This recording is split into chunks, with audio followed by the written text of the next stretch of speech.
প্রিয় ভাইয়েরা, জুলুমে ভরা বিশ্ব আজ ত্রাণকর্তার অপেক্ষায় আছে। বাংলাদেশের নির্যাতিত নিপীড়িত মানুষও মুক্তির প্রহর গুনছে। এই মুক্তি একটি সফল ইসলামী সমাজ বিপ্লব ছাড়া সম্ভব নয়। আজকে আমাদের কথার মাধ্যমে, আমাদের কাজের মাধ্যমে, আমাদের চাল চলন আচার ব্যবহারের মাধ্যমে, ময়দানে আমাদের জোরালো ভূমিকার মাধ্যমে দেশের মানুষকে এই মহা সত্য উপলব্ধি করাতে হবে, উপলব্ধি তাদের মধ্যে সৃষ্টি করতে হবে।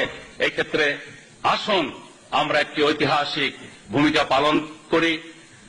আল্লাহ সুবহানাহু ওয়া তাআলার ওয়াদা আছে, একদল মানুষ যোগ্যতার সাথে, সততার সাথে দেশ জাতি সমাজ পরিচালনার যোগ্য বিবেচিত হলে, আল্লাহর দৃষ্টিতে বিবেচিত হলে আল্লাহ তাআলা বিশ্বজোড়া খেলাফত দেবেন। মুহাম্মদুর রাসূলুল্লাহ সাল্লাল্লাহু আলাইহি ওয়াসাল্লামের ভবিষ্যৎবাণী আছে, নবুয়তের পরে খেলাফতের যুগ আসার কথা। সেই ভবিষ্যৎবাণীর আলোকে নবুয়তের পর খেলাফতের যুগ এসেছিল।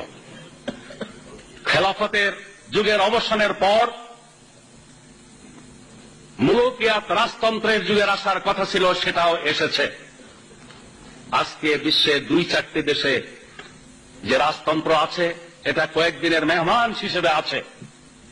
রাজতন্ত্রের অবসানের পর বিশ্বের দেশে দেশে যে সমাজ ব্যবস্থা, রাষ্ট্র ব্যবস্থা প্রতিষ্ঠিত হয়ে আছে, যে নামেই ডাকা হোক না কেন, তার আসল পরিচয় জুলুমতন্ত্র।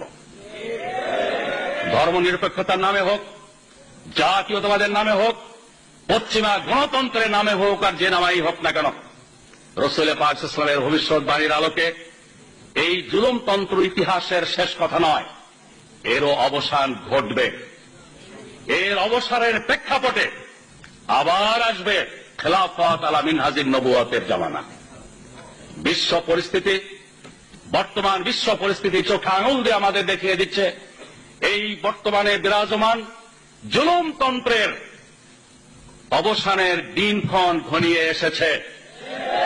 এরপরেই বিশ্বব্যাপী ইনশাআল্লাহ ইসলাম বিজয়ী শক্তি হিসেবে প্রতিষ্ঠিত হবে। ইসলামী আন্দোলন বিশ্বব্যাপী আজ পরীক্ষা নিরীক্ষার, ইমানের অগ্নি পরীক্ষার একটি স্তর অতিক্রম করছে।